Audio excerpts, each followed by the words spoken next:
안녕하세요. 오늘은 새 책과 새 차로 돌아왔습니다. 이 차는 조금 사연이 있는 차인데요.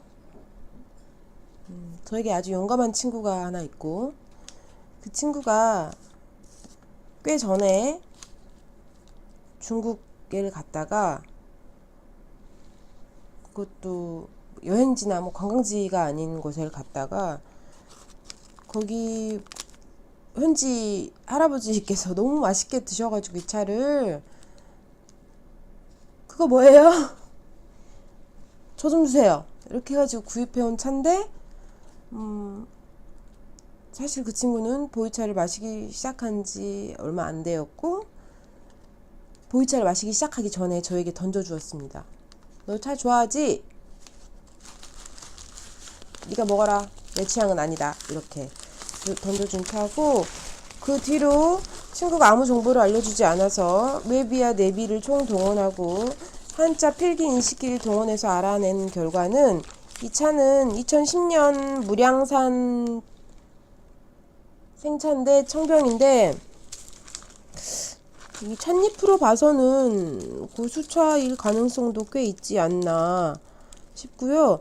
2010년 차니까 올해가 10년째네요. 나이가 10살이 된 차입니다.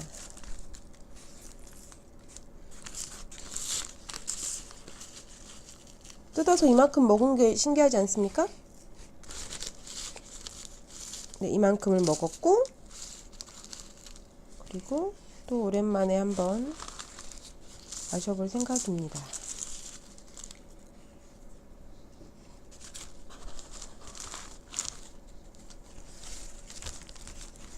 차를 선물 받았는데 아무 정보가 없다. 그러면 이렇게 차 속에 포장된 것들을 잘 살펴보시면 좀 도움이 됩니다. 이런 것, 이렇게 차에 들어있는 것들, 안쪽에 들어있는 것들을 내비라고 하고, 얘는 내비에 다른 정보가, 기타 정보가 없는데요. 이렇게 겉포장에 쓰여 있는 것을 겉포장을 외비라고 하는데요. 지금 보이실지 모르겠지만 기본 정보들이 있어요. 대, 고, 수, 차인가요? 뭐 고차? 이 차 무슨 차죠? 나 알았는데. 그리고 여기에 2010년 4월 8일에 만들어졌다고 쓰여있고, 357g 생차라고도 쓰여있네요. 이런 기본 정보들이 있고, 또 겉면에 보면 산지와 제작한 회사 정도는 표기되어 있거든요.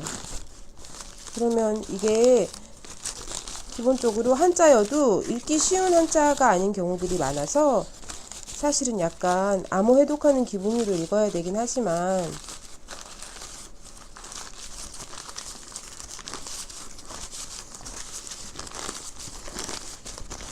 그래도 다른 기타 정보가 없다면 웹이나 내비의 도움을 받는 것이 가장 먼저고요.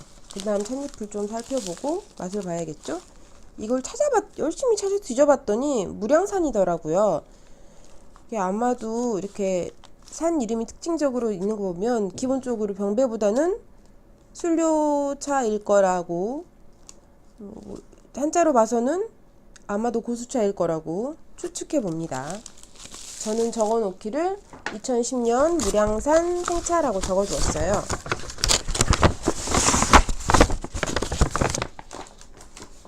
사실 어제 과음, 전 술은 과음하지 않기 때문에 차를 과음해서 무슨 차를 마실까 고민하다가,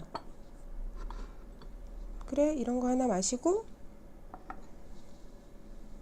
오후에는 차를 좀 쉬어야겠다 하는 생각으로 골랐습니다.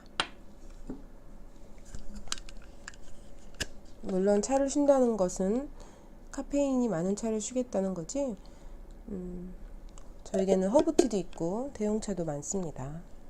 집에서 차를 담그기도 하니까요.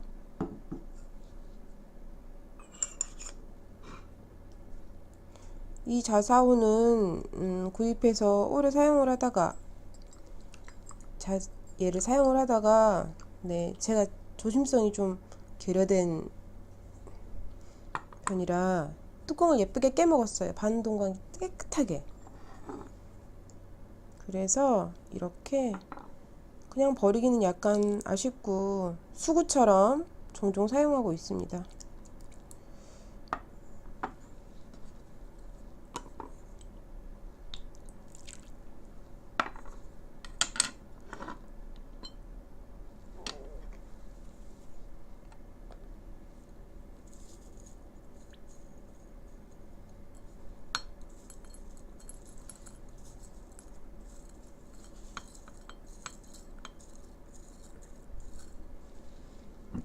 약간 많은가 싶기도. 아니, 여기까지만. 이 차이가 별 많이 나진 않겠지만요.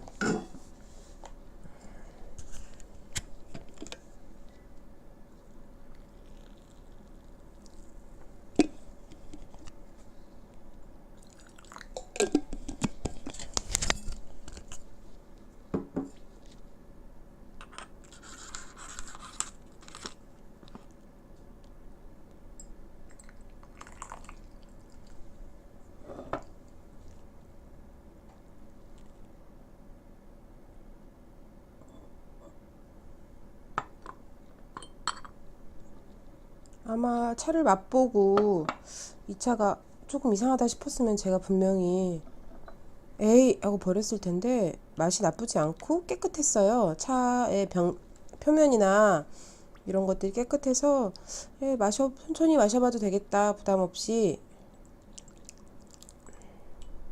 덕분에 지금 한 2, 3년째 마시고 있는 듯 합니다.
보이 생차용으로 제법 반질반질해져 가고 있던 아이였는데 이렇게 뚜껑을 깨뜨리는 바람에 수구로 전락하고만 비운의 자사오와 제가 가진 가장 조그만 자사오로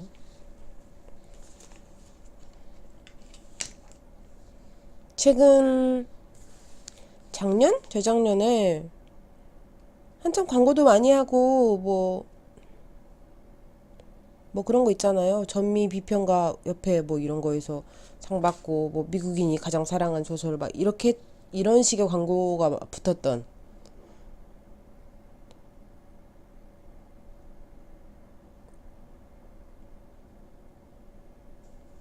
누가 추천하는 뭐 이런 게 붙었던 책인데 이 책을 제가 어떤 이유로 구입을 했는지 정확히 기억은 안 나는데 뭔가 분명히 이유가 있었거든요.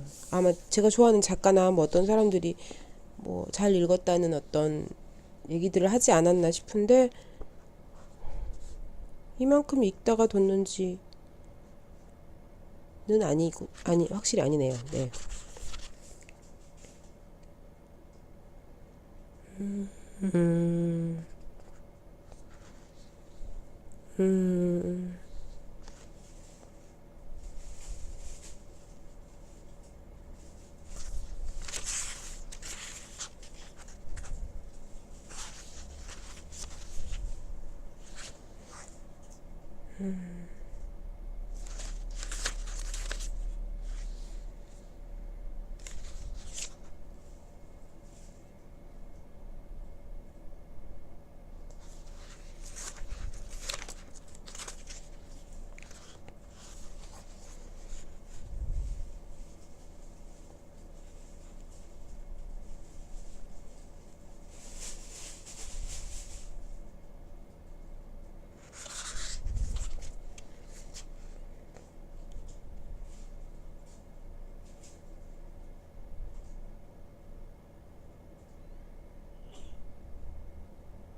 한 사람의 감정이 항상 삶의 무게와 같은 것은 아니다. 때로는 이렇다 할 가치가 없을 때도 있다.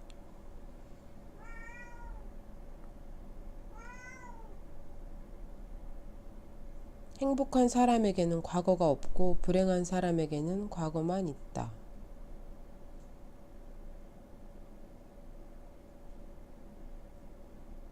노인이 된 뒤 도리고 에번스는 이것이 어디서 읽은 말인지 아니면 스스로 만들어낸 말인지 도무지 알 수 없었다. 만들어냈다가 이것저것 뒤섞었다가 다시 부숴버렸나? 가차없이? 바위가 자갈이 되고 자갈이 흙이 되고 흙이 진흙이 되고 진흙이 바위가 되는 식으로 세상은 굴러간다. 그가 세상에 왜 이러저러한 모습인지 설명해달라고 다그칠 때 어머니가 하시던 말씀 그대로다. 세상은 그냥 그런 거야. 원래 그래 아들. 뭐? 응? 하고 싶은 말이 많은 저희 집 고양이.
아, 제가 큰 실수를 한 것 같아요. 제가 지금 상태에 이 차를 이렇게 진하게 마시기는 무리였던 것 같고 찻잎을 조금 덜어내고 조금 가볍게 마실 수 있도록 하는 것이 맞을 듯 합니다. 많이 덜어냈나요?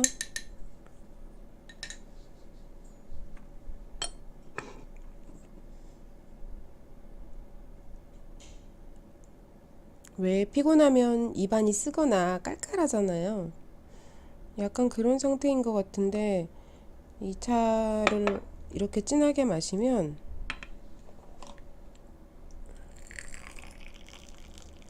차 맛보다는 평소 차가 주는 맛보다 더 쓰고 더 진하게 느껴지거든요.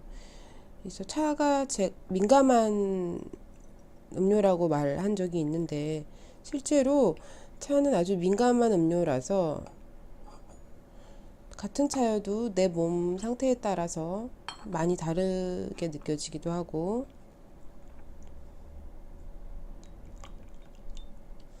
꽤 차이가 많이 납니다. 아까랑 찬물색이 확실히 다르죠?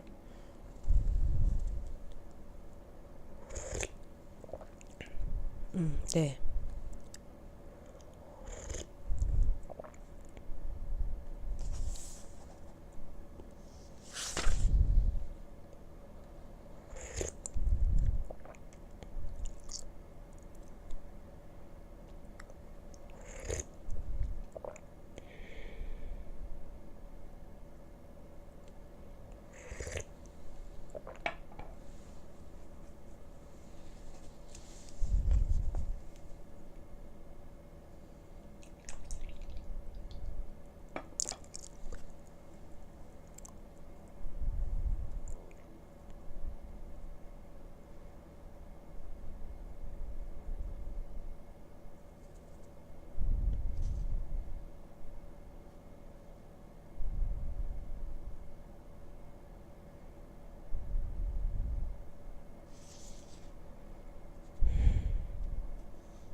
자기 존재의 가장 깊숙한 곳에서 도리고 에번스는 자신의 평생이 바로 이 순간을 향한 여정이었음을 알아보았다. 그는 한순간의 태양을 향해 날아올랐고 이제부터는 영원히 그 순간으로부터 멀어지는 여행을 할 터였다. 다시는 그 무엇도 그 순간만큼 생생하게 다가오지는 않을 것이다. 인생이 다시는 그토록 의미를 품지 못할 것이다.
저는 제가 읽으면서 좋아하는 것, 책에서 즐거움을 얻는 것들은 다양한데요.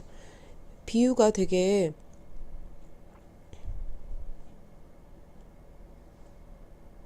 재밌어요.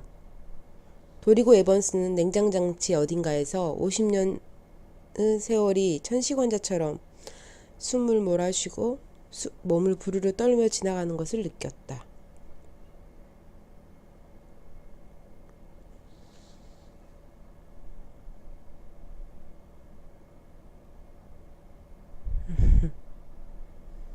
이런 어떤 비유나 문장의 재미도 저에게는 아주 중요한 부분입니다.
자신이 그토록 주저없이 편안하게 거짓말을 하고 남들을 조종하고 속일 수 있다는 사실은 그에게도 충격적이었다. 그래서 그는 자신에 대해 현실적으로 아주 낮은 평점을 매기고 있다고 생각했다. 그것은 그의 유일한 허세가 아니라 더 어리석은 짓들 중 하나였다. 지금 이 나이에도 그는 자신의 천성이 자신의 삶에 저질러 놓은 일 때문에 혼란을 느꼈다.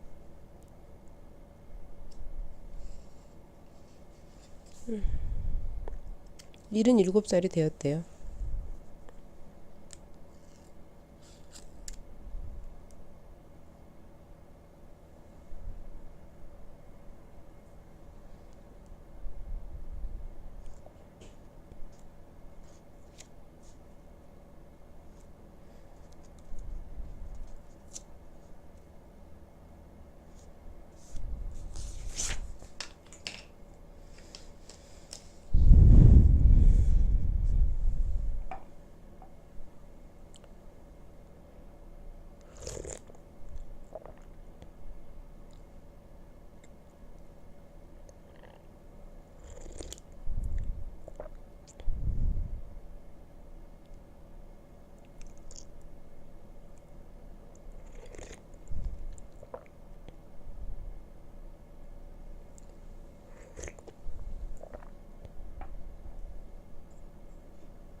죽음 앞에서 셸리가 그를 찾아왔다. 섹스피어도. 그들은 저절로 그를 찾아와 그의 인생 전체라고 해도 과언이 아닐 만큼 삶의 커다란 일부가 되었다. 마치 한 사람의 일생을 책 한 권, 문장 하나, 단어 몇 개에 전부 담을 수 있기라도 한 것처럼 그렇게 간단한 단어들에 그대는 죽음의 연회장에 도착했도다. 창백하고 차갑고 달빛 같은 미소. 아, 그대의 옛사람들이여.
어...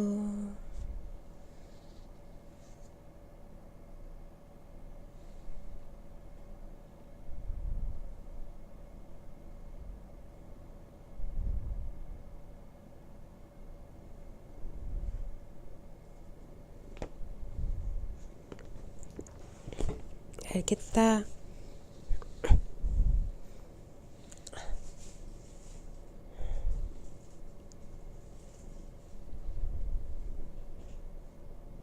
자세를 좀 잡아보지 않을래?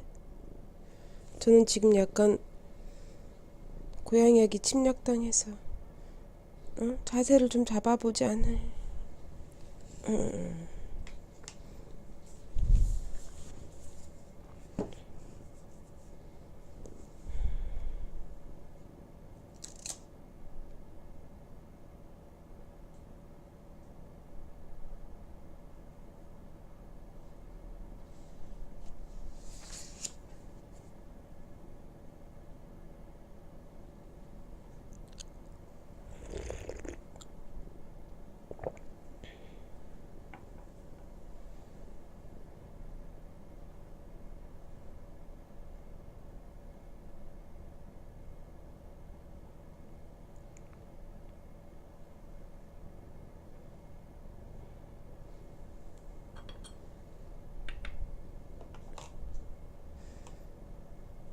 저는 편히 차를 우릴 수는 없습니다. 네. 고양이가 중요하니까요.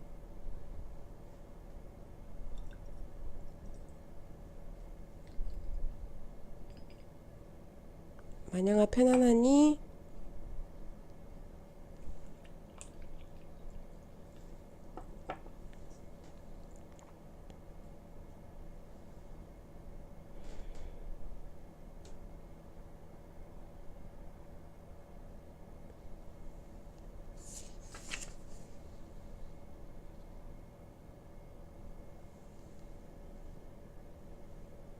그래, 자리를 좀 잡아라.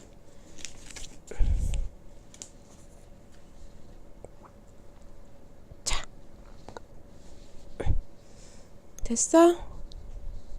됐어? 만족해?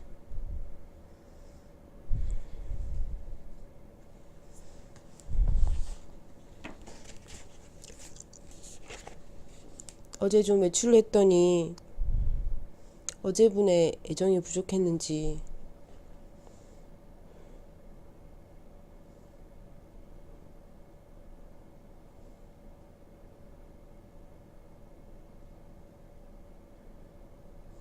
나중에 누구도 그것을 제대로 기억하지 못할 것이다. 최고의 범죄처럼 그 일도 없었던 일이 될 것이다. 그들의 고통, 죽음, 슬픔, 그토록 많은 사람이 겪은 엄청난 고통이 비참하고 한심할 정도로 무의미한 일이었다는 사실. 어쩌면 그 일은 지금 이 글을 비롯해서 몇 권의 책 안에만 존재하는 것인지도 모른다. 공포의 형태와 의미를 부여하면 책 한 권에 가둘 수 있다. 하지만 현실 속의 공포에는 형식도 의미도 없다. 그저 공포가 존재할 뿐이다. 공포가 날뛰는 동안에는 이 우주에 공포가 아닌 것이 하나도 없는 것처럼 보인다.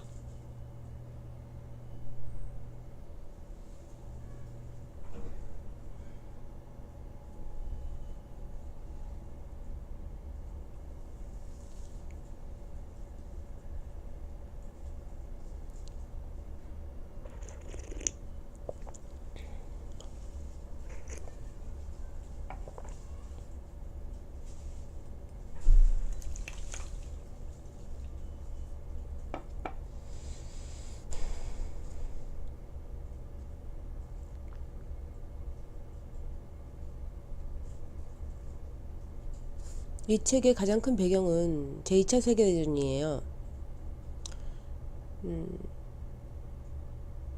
여기서 언급하기를 1942년 2월 15일에 이 이야기가 시작된다고, 이 책의 배경이 된 이야기가 시작된다고 쓰여 있어요.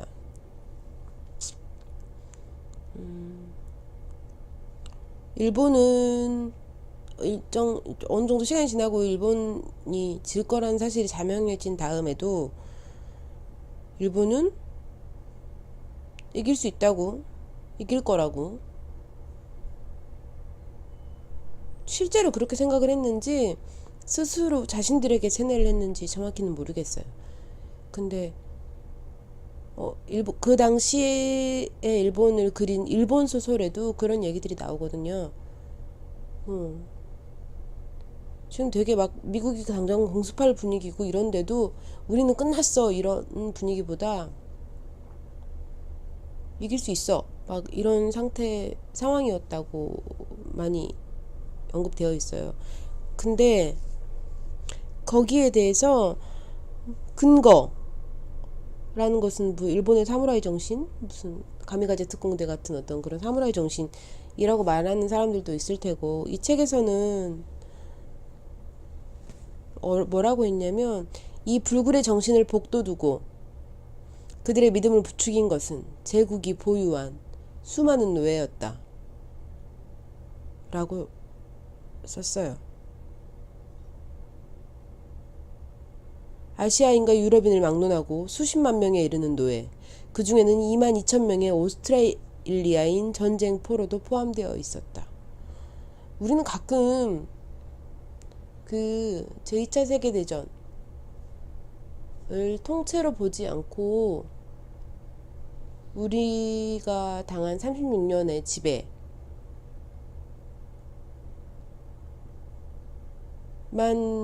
보기도 하는 것 같아요. 그래서 뭔가 한국과 일본의 1대1 문제처럼 생각하는 경향이 있는데, 저는 사실 그러지 않았으면 좋겠거든요. 그 문제, 그 사건에는 생각보다 굉장히 규모가 크고요. 동남아 지역, 중국, 심지어 이 오스트레일리아면 어디인지 아시죠? 남반구예요. 그 오스트레일리아인 전쟁 포로가 2만 2천 명이나 되는 거예요. 그 당시에 1940년대에. 그렇다는 얘기는 식민 지배를 당한 우리뿐만이 아닌 정말 많은 지구상의 국가들이 포함되어 있는 거거든요. 그냥 한 국가와 한 국가의 일이 아닌 거예요. 그냥 피해를 당한 아직 생존한 몇몇의 개인과 어떤 과거의 일이라고 볼 수는 없는 거죠. 그 전쟁 포로가 오스트레일리아인만 2만 2천 명, 아시아인과 유럽인을 포함하면 숫자가 어마어마하겠죠. 그 어마어마한 숫자와는 단독적으로 딱 그 숫자인 사람에 불과할까요? 그렇지 않겠죠. 그 사람들과 연결되어 있는 다른 사람들에게도 분명히 영향을 끼치겠죠. 그렇게 생각한다면 정말 독일이 지금 다른 것은 몰라도 미친 듯이 그 제2차 대전에 대한 보상과 어떤 사과와 이것들을 끊임없이 해나가는 이유는 그거라고 생각하거든요. 그때 우리가 미안했어가 아닌 거죠. 딱 그 단면만 잘라서 그 단면만이 아닌 거예요. 다 연결되어 있으니까 똑 잘라낼 수 없는 거죠. 그 부분만. 네, 저 이렇게 얘기를 시작하면 흥분하게 되므로 진정하고 마저 읽겠습니다.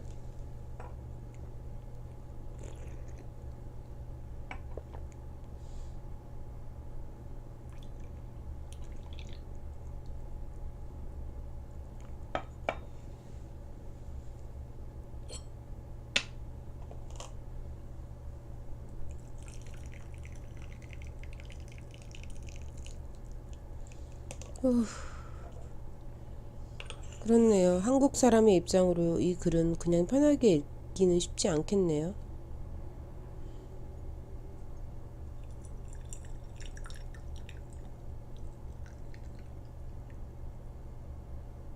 야스쿠니 신사에 대한 이야기도 나오거든요.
중년에 다시 독서 습관을 들인 그는 어디에 있든 항상 그렇게 책을 놓아두었다.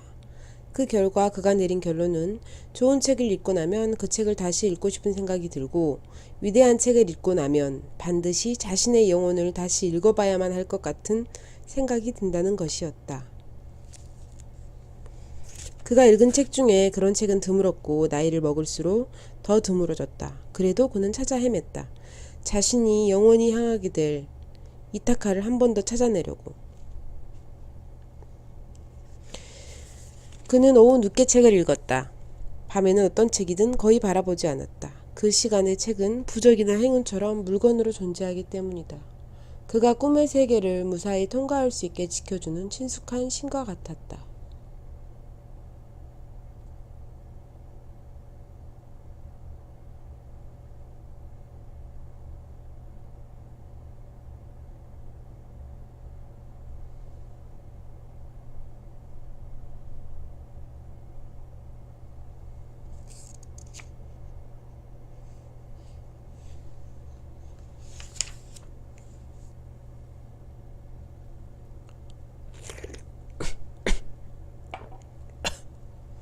이 아이가 행복한 것은 좋은데 저는 기침이 많이 나오고 얘는 좀 무게가 있거든요. 네, 버티고 있기도 쉽진 않습니다.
오늘은 이 책은 좀 더 집중해서 읽어야 할 것 같고요.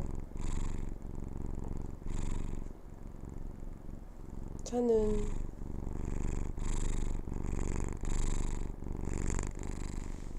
아쉬운 채로 그만 마시는 게 좋다고 생각합니다.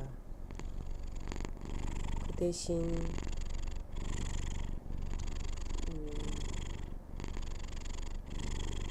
짧은 이야기를 하나 할게요. 저희 집에 있는 고양이 2마리 중에 하나에는 저희가 이 집에 이사 오고 얼마 안 되어서 발견한 버려진 새끼 고양이였어요.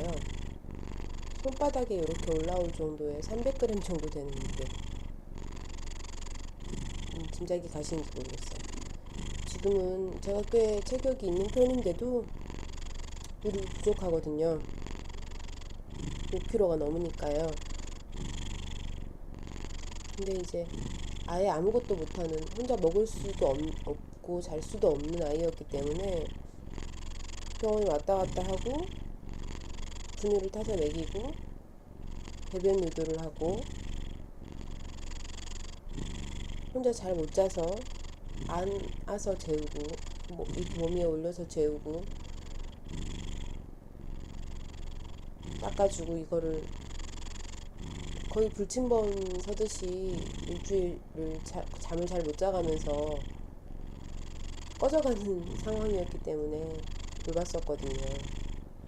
그래서 그런지 이 아이는 가끔 이렇게 나를 부모로 생각하는 게 아닌가? 그냥 말처럼 고양이들을 엄마 아빠 이렇게 키우기도 하고 애기들하고 키우기도 하고 이런 어떤 표현이라기보다는 진짜로 부모로 생각하는 게 아닐까 싶은 마음이 들 때가 있어요. 모든 면에 순하고 사람한테 너무 안기고 이렇다기보다는 유독 하루 분량의 어떤 스킨십? 다른 스킨십을 많이 좋아하진 않아요. 내가 다가가서 안고 이런 걸 좋아하진 않는데, 지가 이렇게 와서 붙어 있고 안겨 있고 그리고 편안하게 골골송을 부르면서 잠이 듭니다. 일정 분량을 늘 원하고 있다는 생각이 들어요. 그럴 때마다 약간 생명이란 대단한 것이구나 깨닫고, 동시에 이렇게 작은 생명체도 우리가 그냥 단순하게 애완동물이라고 지칭하기도 하는 이런 아이들도 애정을 가지고 관계를 원하고 갈망한다는 것 자체가 굉장히 놀랍거든요. 이 책도 어떤 전쟁 당시에 포로였던 사람이 전쟁이 끝나고 돌아오니 영웅 취급을 당하고 있고, 이 사람이 그렇게 엄청 옳고 바르고 훌륭한 사람, 그냥 개인적으로 그냥 그 사람 인간적인 면을 봤을 때 그런 존재는 아니거든요.